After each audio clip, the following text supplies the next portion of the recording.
Boa noite. Olha nós de novo aqui.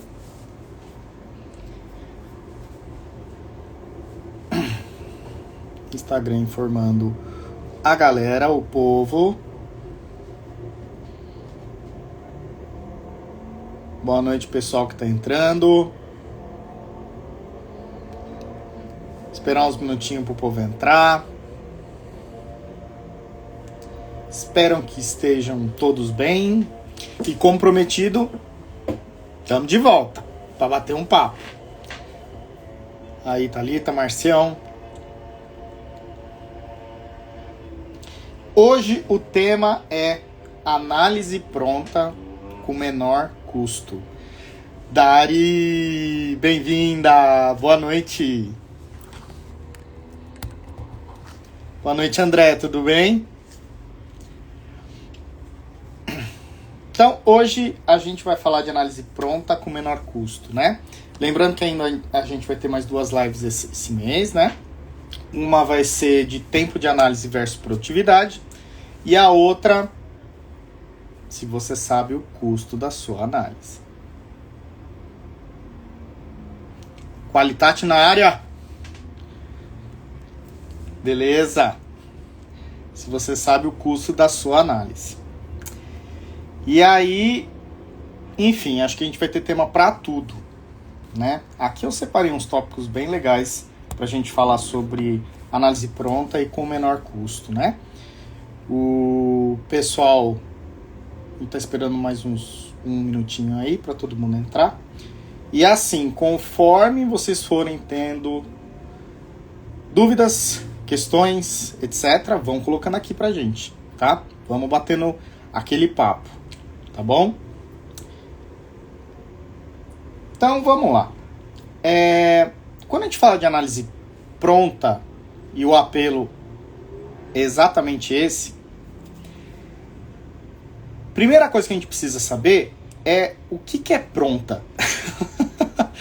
Isso é uma coisa que eu venho me deparando desde a época que eu conheci a Darilena, que está aqui, né? Naquela época eu enxergava no mercado uma coisa que era o equipamento fazer certa determinação, né? Então, sempre a pergunta que chegava pra gente é: poxa, esse equipamento faz tal coisa? E aí, a resposta é sim ou não, não faz, né? E a partir desse momento, né, a partir do momento do sim, ele faz, e há a intenção de uma aquisição, etc., para fazer uma parametrização química, a partir desse momento, esse sim, ele vai ampliando, vai se expandindo, né?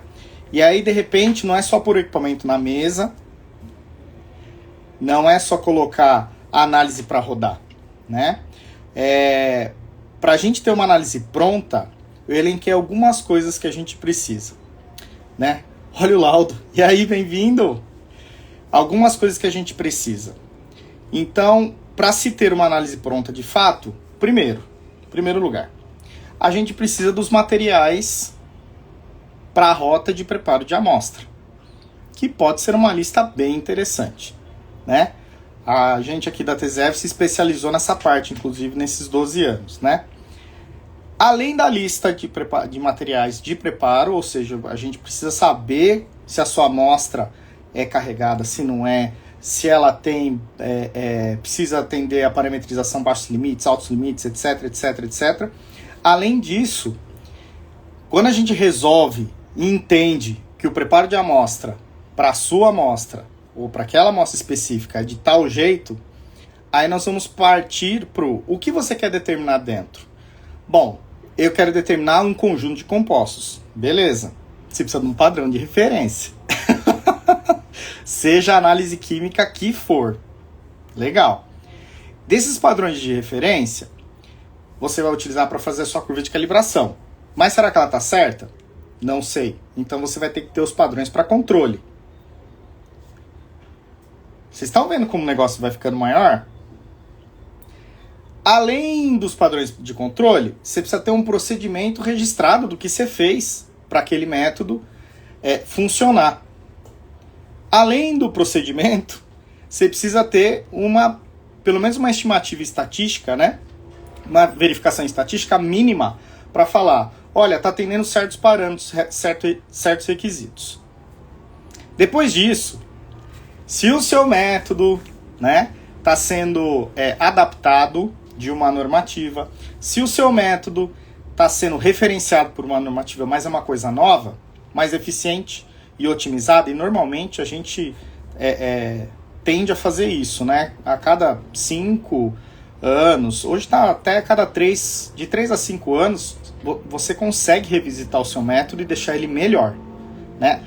Até a gente, né, que faz os métodos em alguns clientes, a gente consegue revisitar e ainda deixar um pouquinho melhor, porque vai chegando tecnologias para isso. Boa noite, bem-vinda, dona Bárbara. Além disso, então, você tem que fazer a validação. Depois disso, você tem que fazer a incerteza. Depois disso, você tem que fazer o método no equipamento, que aí você já fez a parte burocrática da coisa, vai para o método. Depois você tem que fazer o método de processamento. E por último, e a gente falou na última live algumas coisas, né? Você ainda tem o relatório e a emissão dos resultados, né? Então, assim, quando a gente fala de análise pronta, entenda que esse pronta é muita coisa para fazer, certo?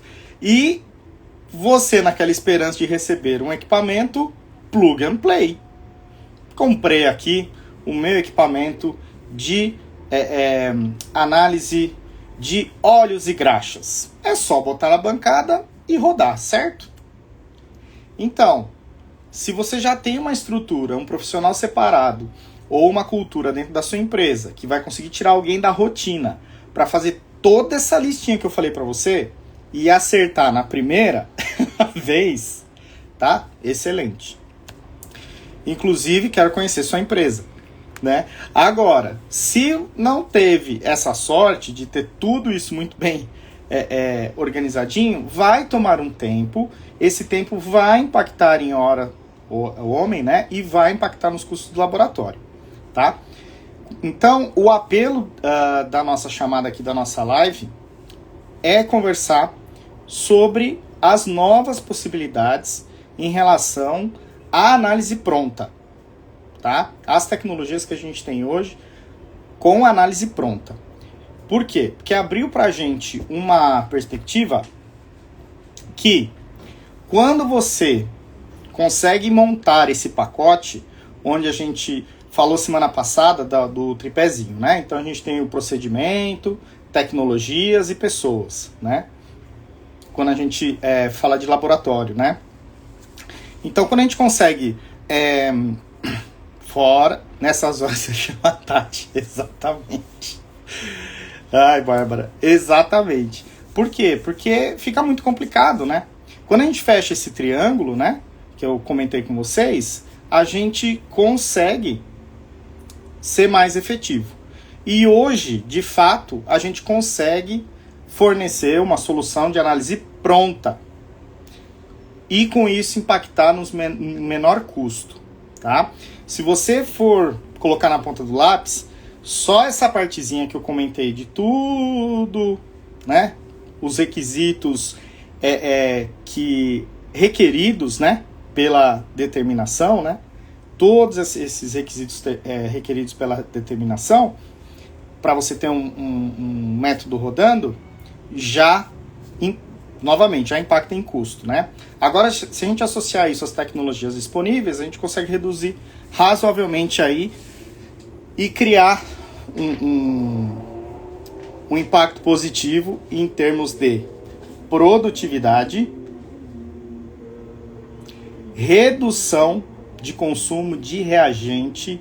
E quando eu falo consumo de reagente, qualquer tipo de reagente, a gente sai de uma escala de litros e vai para ml.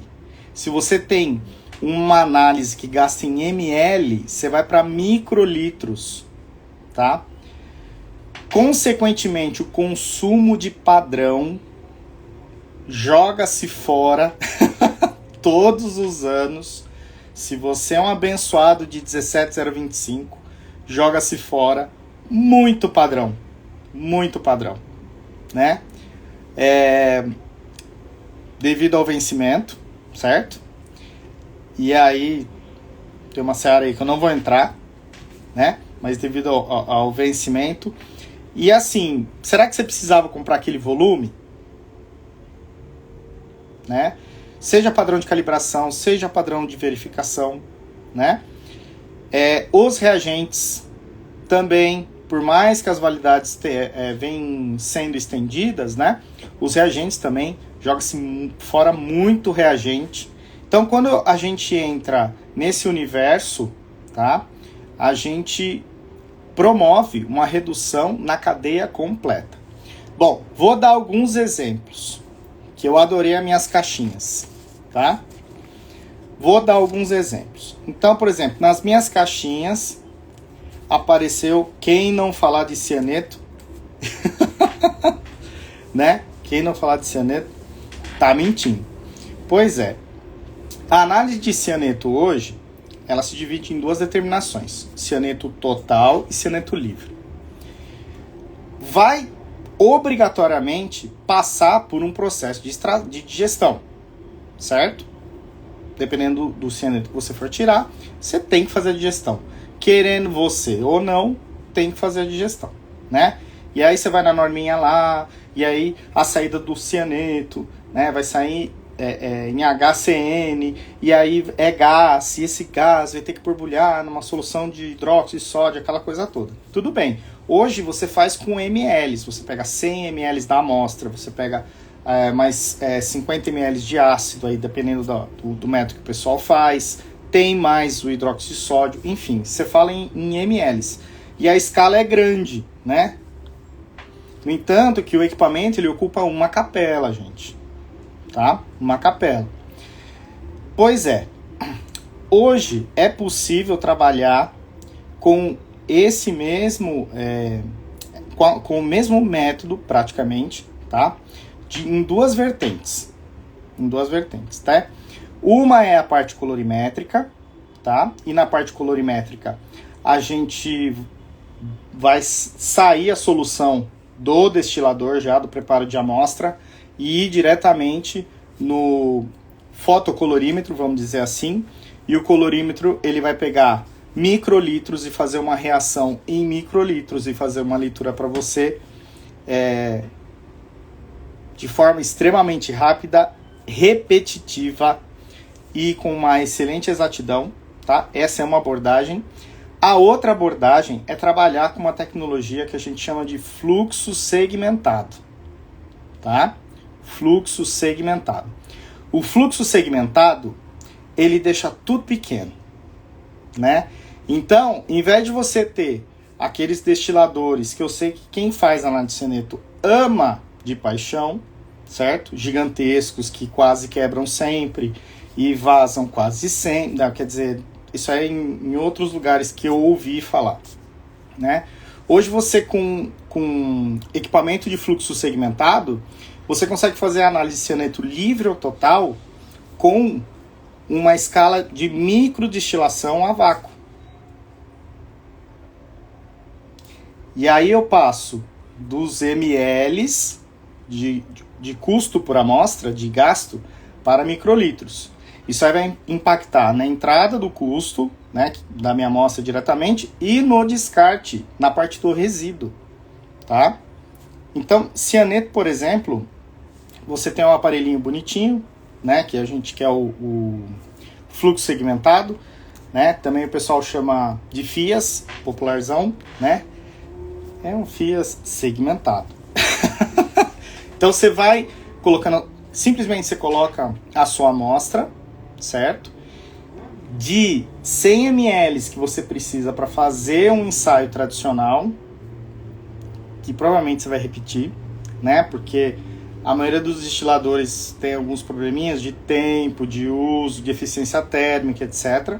Então, ao invés de você gastar os 100 ml tradicional, né? A gente consegue trabalhar aí com 5 ml de amostra, 10 ml de amostra, né? Isso também acaba impactando na cadeia de amostragem, mas é outro assunto que a gente vai ter, tá? Então, nesse exemplo do cianeto é isso. Você coloca lá no amostrador, né? Bonitinho do fluxo segmentado. O fluxo segmentado vai pegar, vai fazer a destilação, vai fazer já o recolhimento. Aí dá para fazer ambos os métodos, né? Dá para fazer por diálise, tá? Então ele já faz a análise do gás direto no colorímetro, tá? Por exemplo, ou dá para fazer com um eletrodo de íon seletivo também, tá? O fato é que acaba sendo tudo mais eficiente, tá? O método de cianeto ele vai seguir essa lógica. Pessoal, o método de fenol vai seguir essa lógica. Fenol também, a gente tem etapas de preparo bem pesadas que são feitas, né? E o fluxo segmentado, ele consegue resolver isso, tá? Mantendo métodos normativos, etc, etc. Você economiza o tempo, né? E, gente, tudo, porque nem capela não precisa. É uma solução que você olha, você fala, poxa vida, alguém pensou nisso, né? Então só tiraram do macro, colocaram no micro e automatizaram, tá? Isso, assim, traz um ganho muito, muito grande. Então, turbinha do cianeto, fenol, sulfeto, cromo hexa, série nitrogenada. Fala, Caião. Série nitrogenada. Nitrogênio total. Ah, verdade. Aqui, ó. A Bárbara. E o fenol elimina a extração com clorofórmio. Tá aí. Você usar de forma eficiente a informação, né? Então, assim, a produtividade sua acaba aumentando muito. O consumo de reagente acaba reduzindo muito, tá? E isso a gente está falando só do fluxo segmentado. Porque o que acontece? Além do fluxo segmentado, você tem o analisador discreto, que é o tal do fotocolorímetro, né, que a gente pode falar. O analisador discreto, ele tira as reações colorimétricas de bancada, que, de novo, eu sei que todo mundo ama, né? Eu sei que você tem um analista no laboratório que ama fazer aquelas reações, né? Colorimétricas, que todas dão certas. Sempre tem um tempo certinho, as etapas certinhas, o controle de temperatura certinho. Mas no analisador discreto acaba sendo... Vai ter menor necessidade de repetição, digamos assim. Se é que vocês me entendem, né? Então aí você tem o fluxo segmentado, que é uma tecnologia muito interessante. Depois você tem o analisador discreto, que é a segunda tecnologia, que muitas vezes o pessoal acha que um substitui o outro, e na verdade um complementa o outro, né? O analisador discreto, ele acaba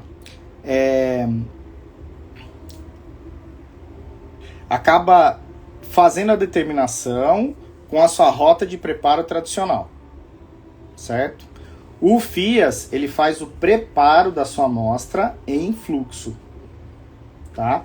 Então, eles acabam complementando, porque vai ter análises que vão, dependendo da sua matriz, vão ser mais simples, né? E a gente consegue mandar direto para o analisador discreto. Vai ter análise que vai precisar de um preparo pequeno e mandar direto para o analisador discreto. E vai ter análises que você vai trabalhar com fluxo segmentado. Eles vão se complementando, tá?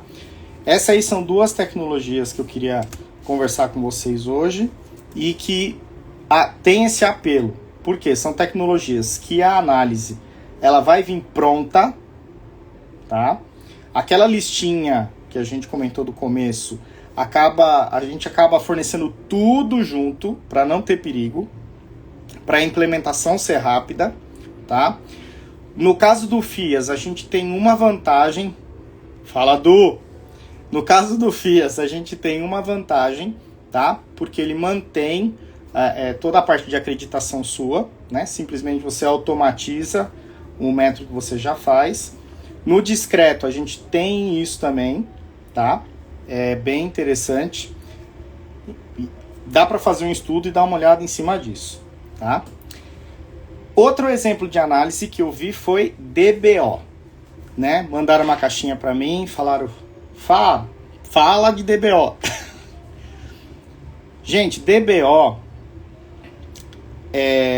eu falei na outra live, DBO seria uma análise, né? Um parâmetro que a gente determinaria, né? Relativamente simples.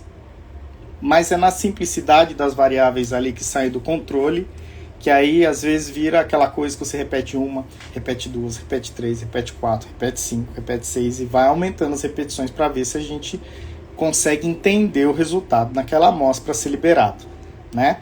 Então, por exemplo, a análise de DBO, hoje existem 2 níveis de automação, tá? O primeiro nível de automação, ela trabalha com a probe, ok? A probe pode ser uma probe de membrana ou uma probe ótica, que o pessoal utiliza. Você tem um carrinho onde você coloca a diluição da amostra, tá? Né? A alíquota da amostra, tá? E o equipamento acaba fazendo todo o outro trabalho. Então ele acaba completando com a água de diluição, né? Coloca a parte de nitrificação dependendo do método que você for trabalhar, coloca a semente, faz a aeração, tá? Então, o primeiro nível de automação que a gente tem para DBO, né? O primeiro nível, ele vai simplesmente ler, né? O operador, ele vai preparar as amostras, os frascos, colocar a bandeja, fazer a primeira leitura do dia 0, pegar a bandeja, levar para as incubadoras, depois retornar, né? Os equipamentos hoje eles têm um calendáriozinho, né? Você retorna aquela bandeja depois de 3, 5, 7 ou 20 dias, dependendo do método que você está fazendo, e pede para ele fazer a leitura.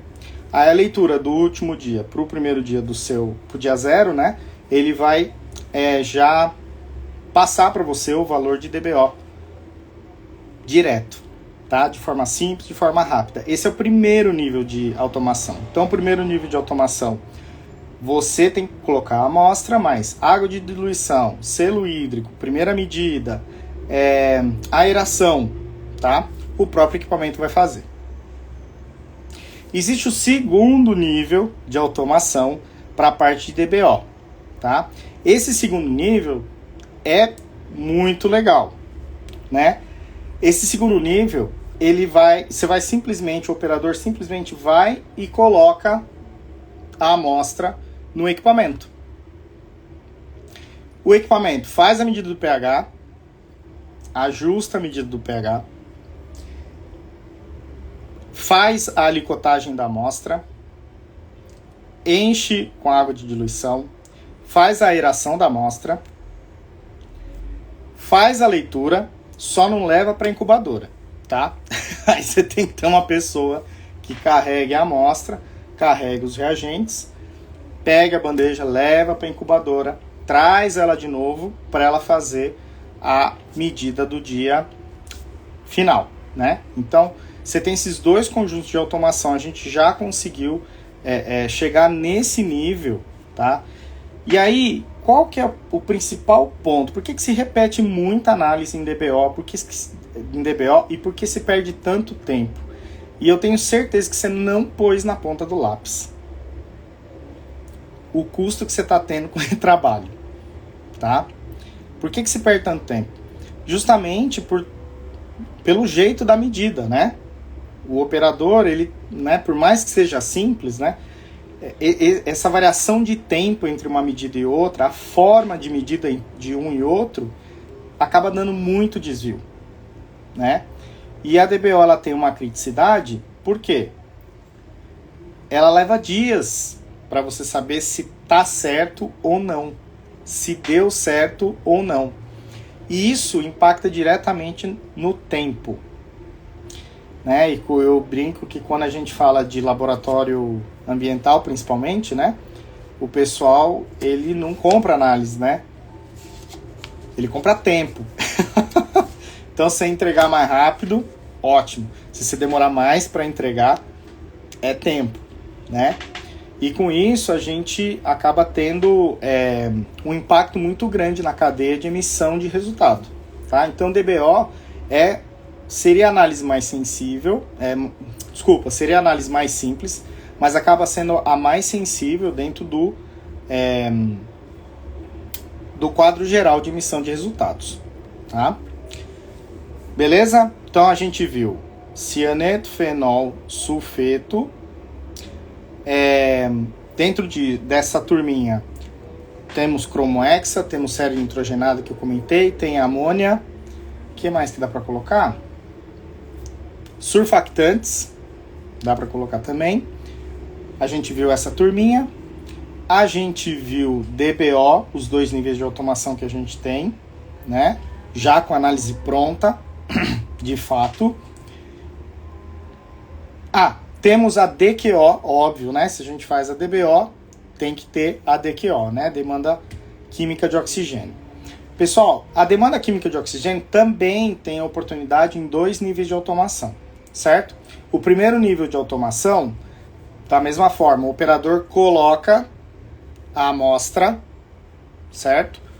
No tubo de reação. Então, compra o tubinho e o operador vai e coloca a amostra no tubinho, fecha o tubinho, joga dentro do holder do equipamento, né, de automação de primeiro nível, e esse equipamento ele vai pegar, ele vai fazer a mistura, ele vai levar para digestão, depois ele vai pegar, vai deixar esfriar, depois ele vai pegar, vai levar para o espectrofotômetro, fazer a leitura e dar DQO para você, tá? Esse é o primeiro nível, onde o operador, assim como no DBO, coloca a amostra, certo? Coloca a alíquota da amostra, né, nos tubos. No segundo nível de automação, você simplesmente coloca a amostra. De fato, o tubo, né, de DQO, com a amostra você coloca, porque o equipamento que vai ser responsável por fazer a alicotagem, misturar no tubo de reação, abrir o tubinho de reação, é muito legal de ver, viu? Particularmente eu gosto. Abrir o tubinho, alicotar lá dentro, fechar o tubinho, levar para o misturador, fazer a digestão, esperar esfriar e fazer a leitura no espectrofotômetro, tá? Então, literalmente, a análise ela vem pronta no segundo nível de automação, tá? Quando a gente fala de DQO. Então, DBO eu tenho 2 níveis de automação, no DBO e no DQO eu tenho 2 níveis de automação, tá?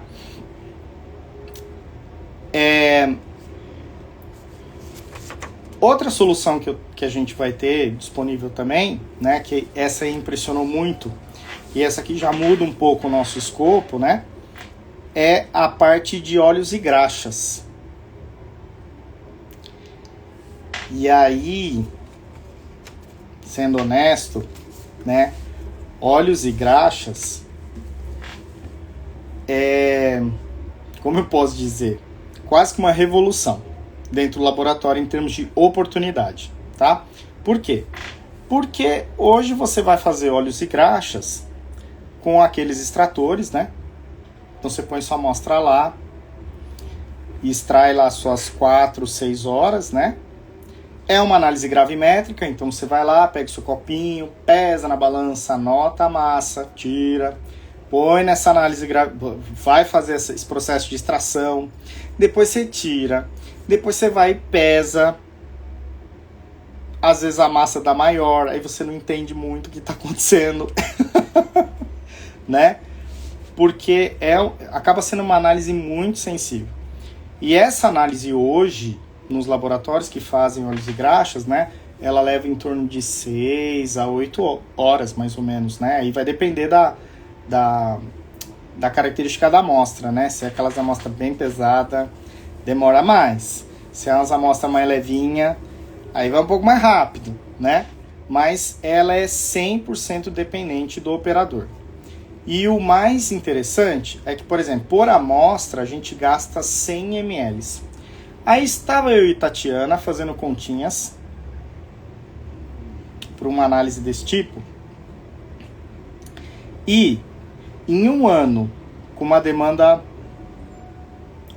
média, vamos dizer assim, baixa, média, em um ano se gasta de hexano, né, que é o solvente que a gente usa para fazer análise, né, em torno de, acho que 86 a 96 mil reais, tá?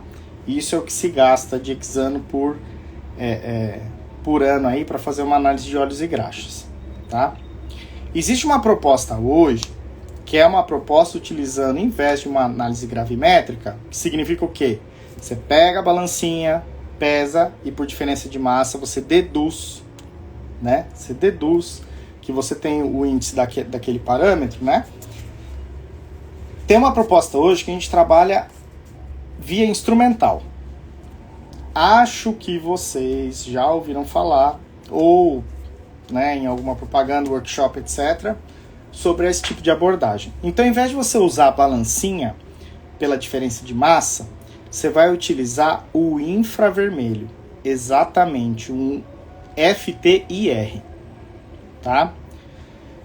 Só que assim, o que vai garantir o sucesso dessa análise, tá, é justamente a parte de cálculo espectral. Então, a gente já trabalhou com uma plataforma aberta, né, que sugere para o cliente realizar essa determinação, né? E a gente notou que dava alguns desvios.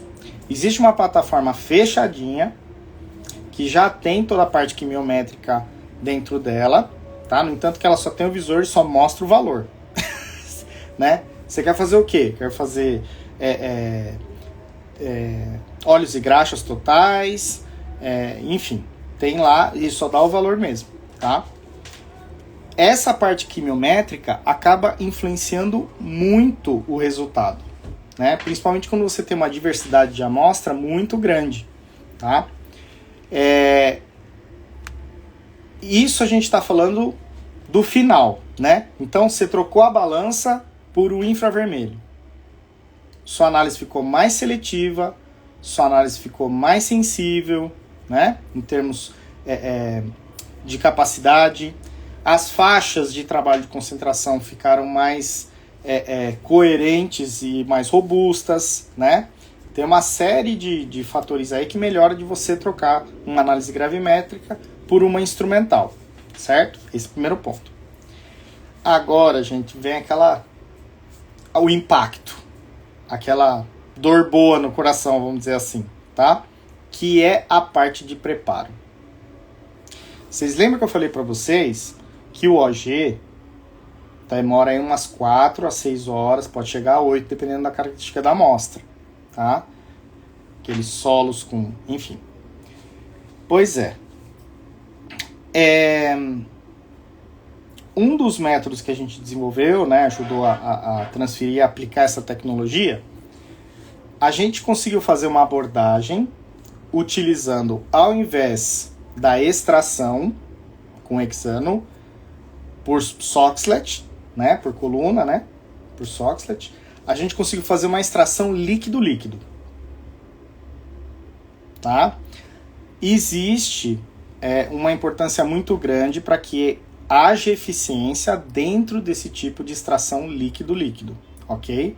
Mas a gente conseguiu fazer reduzindo drasticamente o volume. Então hoje, para se fazer óleos e graxas, normalmente o pessoal pede de 500 a 1 litro de amostra. Aí você usa lá a quantidade enorme, certo? A gente conseguiu reduzir esse volume hoje para aproximadamente 50 ml, tá? 50 ml de amostra.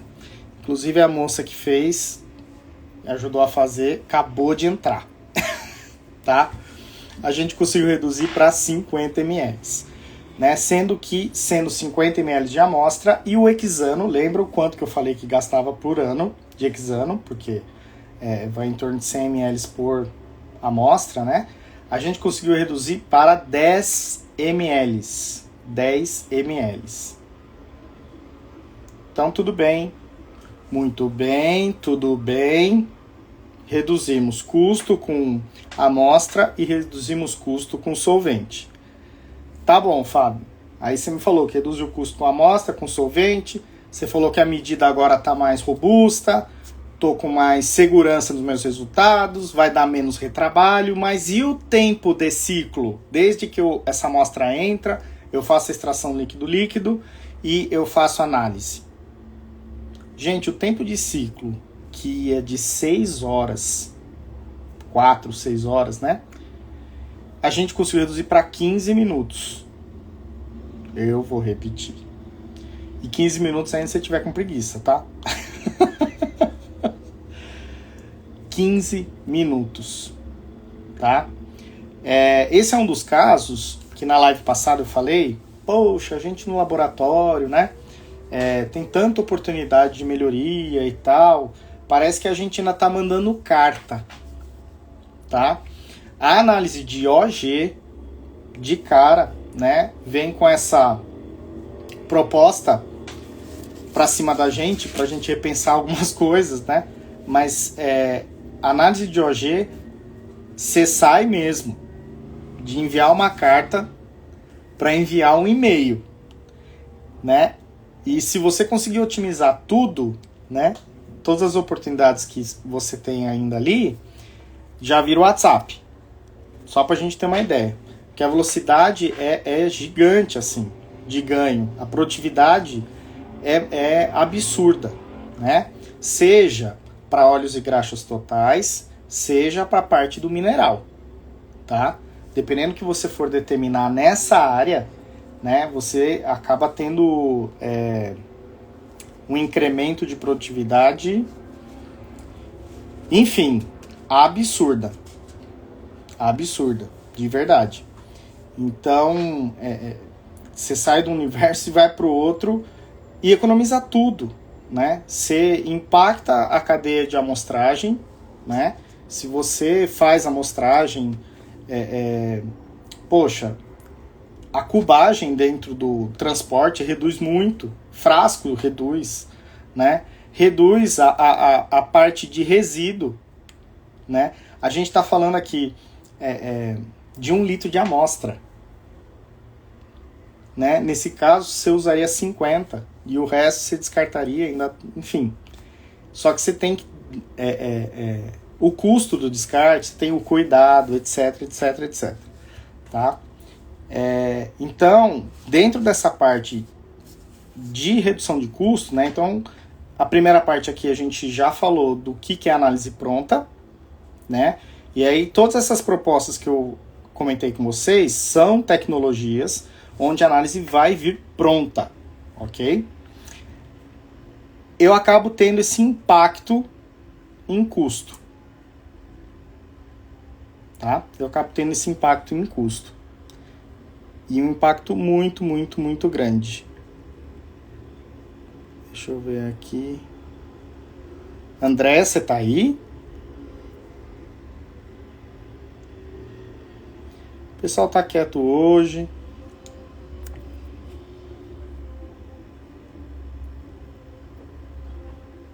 Não sei se a Andrea tá aí. André, levanta a mão se tiver aí, quiser participar. Aliás, quem quiser participar pra gente conversar, por favor. Essa é a hora. Deixa eu ver se a André tá aí. Bom, vamos esperar.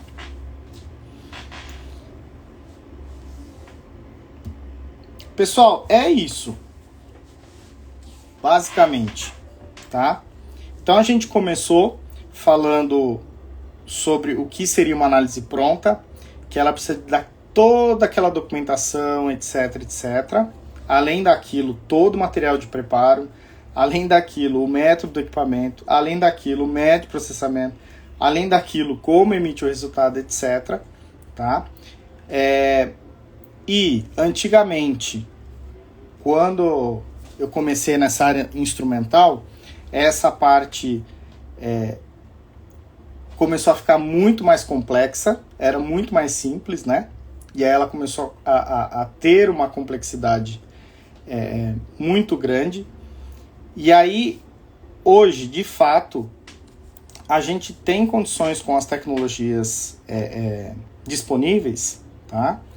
De conseguir criar esse movimento para fazer com que os laboratórios aqui do Brasil, né, principalmente, trabalhem com mais eficiência, né? Trabalhem utilizando o analista. A Dari falou na live passada, né, sobre os analistas, e utilizando os analistas de forma mais nobre, né, pondo eles no foco do que é importante, né? E essa parte mais repetitiva, né, a gente já conseguir colocar essa automação, tá? Porque, no geral, na média, o impacto que você vai ter com o custo vai beirar aí entre 50% e 60% dentro do seu laboratório. É bem interessante e bem atrativo, tá? A única coisa que essas tecnologias, muitas vezes, né, a gente chega em alguns clientes e o pessoal fala: poxa, já ouvi falar do FIAS, legal. Poxa, já ouvi falar do analisador discreto, legal. Poxa, já ouvi falar do analisador de óleos e graxas, legal. Mas eu só ouvi falar de uma ponta. Será que eu preciso mesmo disso? Né? O que eu preciso? A gente pode ajudar vocês nessa parte. Não só pode, como nós queremos ajudar vocês nessa parte. Tá? Por quê? É incrível, mas os laboratórios aqui do Brasil, eles podem trabalhar no mesmo segmento, né? Eles podem trabalhar no mesmo segmento. Mas quando a gente verifica o volume de análises, né, e quais os parâmetros um e outro faz, são parâmetros completamente distintos, né? Então, por exemplo, a tecnologia de fluxo segmentado é um equipamento que ele acaba sendo customizado de acordo com o mercado que o seu laboratório está atuando. Tá? Então, a gente acaba conversando antes, né, para a gente ver demanda, né? Existem alguns estudos que a gente faz que às vezes os nossos clientes querem, porque querem uma tecnologia, e óbvio que a gente quer fornecer aquela tecnologia, aquela solução, né? Só que às vezes a demanda ainda não dá fôlego para ele, né? E aí, por exemplo, se ele adquirir um nível de instrumento desse, né, às vezes leva um tempo para ele ser incrementado, né, para ele rodar na rotina, de forma que compense o investimento, né? Então, é interessante, porque conforme a gente vai rodando por aí, né, a gente vai vendo a característica de cada um deles, né? Então, basicamente, o fluxo segmentado ele vai ser um equipamento 110% customizado, né, para sua necessidade ou para os principais parâmetros interessantes para o seu laboratório, tá?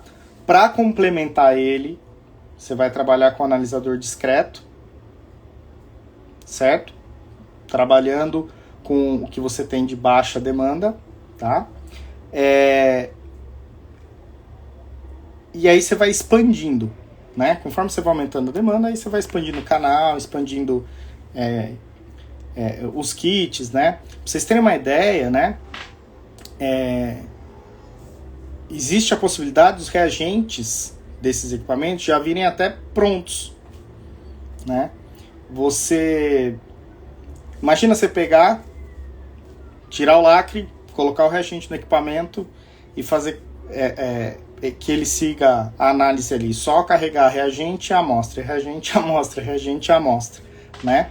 Aí o que acontece? Tirando essa parte mais repetitiva do processo de análise, o teu analista vai ter tempo para emitir o resultado, para soltar o resultado.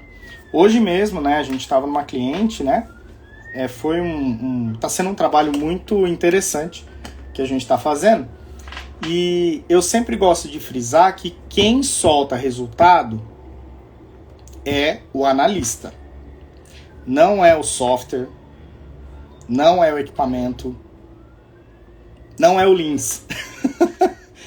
É o analista. A responsabilidade do resultado é o analista. Agora, pensa bem. Se o analista só tem aquele tempo, só tem aquela caixinha de tempo, né? A finalidade dele é garantir que esse resultado esteja com qualidade, esteja correto, esteja seguro, certo? Para isso, ele vai gastar um tempo, certo? Lembrando que a gente só tem aquele tempo. Dentro desse período de tempo, uma parte ele vai gastar para o preparo de amostra, uma parte ele vai gastar para análise, uma parte ele vai gastar para análise crítica de resultados, que é o workflow analítico que a gente prega aqui na TZF, né? Então, preparo de amostra, uma parte para o equipamento, então ele tem que preparar a amostra, garantir que o equipamento não vai dar pau no meio da análise, gerar os dados, processar os dados, verificar os controles de qualidade e aí sim emitir um resultado, né? Agora imagina que ele só tem esse pacotinho de tempo. Se dentro desse 100% ele gastar 40% fazendo preparo, né? 40% resolvendo o problema de equipamento, porque muitas vezes o fluxo não está bem desenhado, ou a gente tem alguma oportunidade aí de automação que não foi aproveitada, né? Às vezes você tem no seu próprio equipamento e ainda não foi aproveitado também, tem esse caso que aí a gente faz uma outra live sobre isso, tá? Então, 40% de preparo, 40% do equipamento, né? 40 mais 40, 80. Só tinha 100%. A análise crítica de resultado, que era onde ele tinha que gastar mais de 50% do tempo dele para ter a segurança de te gerar um resultado bom, ele vai gastar só 20. Não é que ele vai gastar. Ele só vai ter 20 para gastar. Né? E, gente, com isso, gera muito retrabalho. É um ralo aberto, né, que tem no laboratório, tá? Desculpa a ênfase aqui, mas eu preciso ser sincero, é um ralo aberto, né? A gente tá com esse movimento justamente para mudar o foco, né? Para o analista, né, gastar o tempo, usar o tempo útil dele, né, gerando resultados na primeira vez, né? Gerando resultados seguros, com qualidade, na primeira vez de análise. E não ter que repetir várias vezes. Porque aí, nesse tempo perdido, a pressão só aumenta. E aí não importa o laboratório. Você vai começar a trabalhar com uma equipe extremamente pressionada, extremamente estressada, e os resultados, o volume de resultado, a necessidade de resultado vai ser tão grande, que vai fugir um pouquinho do controle. Aí vai gerar alguns outros pontos que são muito complicados, né? Que é atingir o cliente final, que recebe esse resultado do analista, né? Às vezes nem por culpa dele, mas por causa dessa cadeia. Então, os gestores, né, de laboratório, os supervisores, etc., esse pessoal, a gente tem que pensar, fala-se muito do estratégico, né, e do operacional. Fala-se muito, né? A gente vai nos clientes, aí os caras... o operacional sempre está sobrecarregado, né? E o estratégico sempre com ideias maravilhosas, né? Ou para manter o negócio, ou para ampliar, né, o negócio, a participação no mercado. Então a gente tem esses dois extremos aqui. Só que nós da química estamos esquecendo do tático. né? Porque aí o tático que vai resolver o operacional e vai atender a expectativa do estratégico, né? E aí a gente vai trabalhar com mais eficiência. Então nós temos que pegar aquele tempo do analista, o 100% do analista, e usar esse 100% do analista de forma sábia, né? Reduzindo o máximo possível a parte de preparo de amostra dele, o máximo possível. Gente, qualquer R$1 ou $1, né, que você consegue reduzir em tempo de preparo, né, gera um profit, gera uma lucratividade em cadeia muito grande, mas muito grande, tá? De forma direta e indireta, tá? Então, você tem que reduzir o máximo a parte de preparo de amostra, você tem que reduzir o máximo a complexidade do equipamento de análise, que é o equipamento central, certo? Para o analista ter o foco completo na análise crítica dos resultados. Ainda mais quando você opera com um laboratório de 17025, né? A gente tem uma série de controles, que eu não vou dizer obrigatórios, eu vou dizer sugeridos, ok? É sugerido, mas se não tiver, é problema. Então, nós temos uma série de controles obrigatórios, né? Que hoje, você vê, a rotina do laboratório é tão pesada, né? Para as análises. Essas análises aqui é tudo. Eu só falei de fisicoquímica no meu papel na cola. A gente só falou de fisicoquímica. Eu dei exemplo só de fisicoquímica. A gente nem entrou na parte de voláteis, a gente nem entrou na parte de semivoláteis, nem entramos na parte de metais, de ânions, que ainda tem muita oportunidade nessa parte. Vou entrar mais pra frente, eu prometo, tá? Mas a gente só falou de fisicoquímico. E, gente, é insano, assim. O volume é muito grande.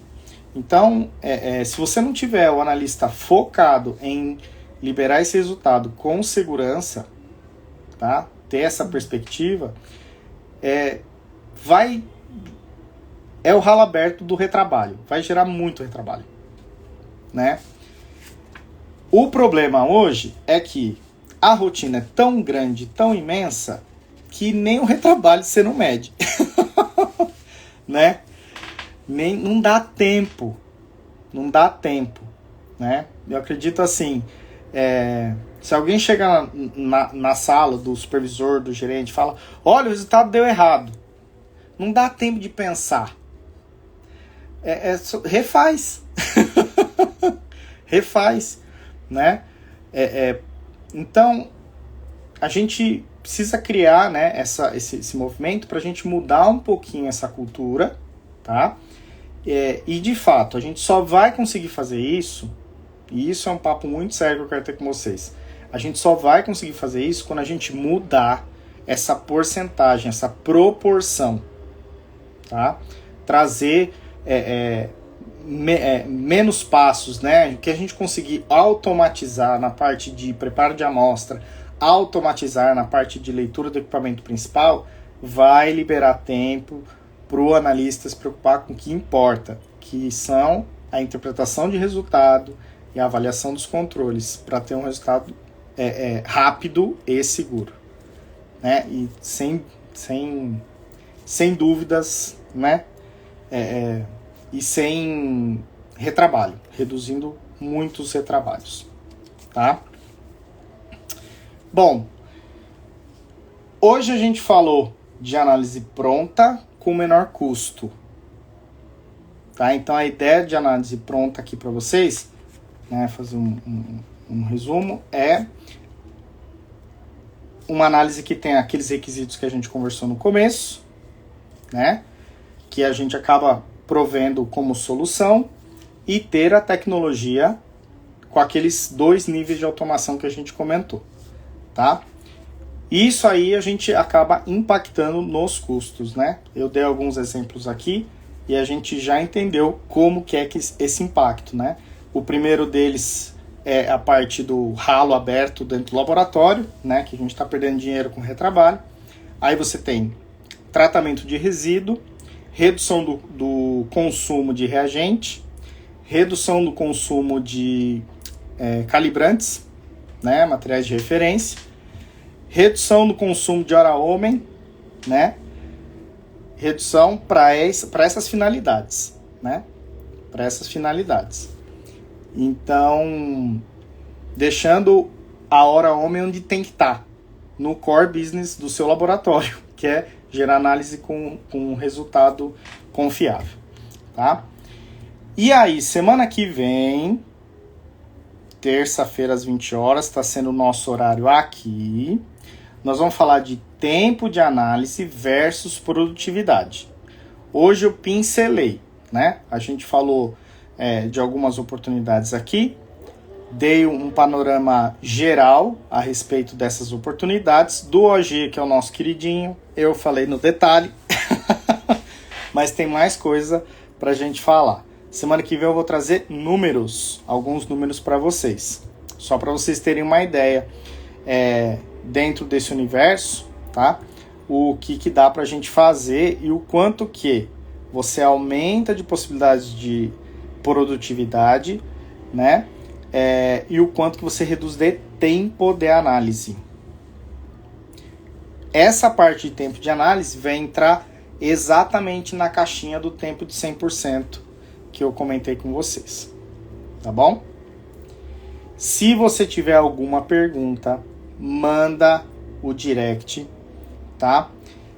Nós estamos pensando em fazer um grupinho no WhatsApp, só para nossa turma, só para nossa confraria aqui, tá? Pra gente discutir outros detalhes. Porque às vezes tem gente que fica meio assim tímido na live, etc, né? E aí manda um direct pra mim, não tem problema, continue mandando, por favor, que aí eu vou respondendo conforme vai chegando. Mas aí a gente vai ter um outro lugar que a gente vai poder discutir com maiores detalhes os temas das lives da semana, tá bom? Certo, povo? Obrigado aí pela participação de vocês. O povo tava tímido hoje, hein? Espero que tenham gostado. E quinta-feira, a Tati, no Qualitate, na quinta-feira, vou repetir, quinta-feira às 8 horas, lá no Qualitate, vai ser um tema que talvez vocês gostem, que é dicas para escolher um proficiência. Talvez, não sei se vocês vão gostar, porque talvez, tá? Dicas para escolher um proficiência. Como tem 1.912 tipos de proficiências diferentes e você olha sua amostra, olha a proficiência, olha sua amostra, olha a proficiência. Aí, esse parece, mas não é. Esse parece, mas poderia ser. Esse parece, mas talvez seja. Na quinta-feira, aí Caião, gente, Caião na área, hein? Na quinta-feira com a Tati, às 8 horas, ela vai falar e dar dicas para escolher a proficiência. Tudo bem? Então, semana que vem a gente fala do tempo de análise versus a produtividade e na quinta-feira vocês estão com a Tati, dicas para escolher a proficiência. Tá bom? Um abraço para todo mundo. Até a próxima, viu? Tchau, tchau.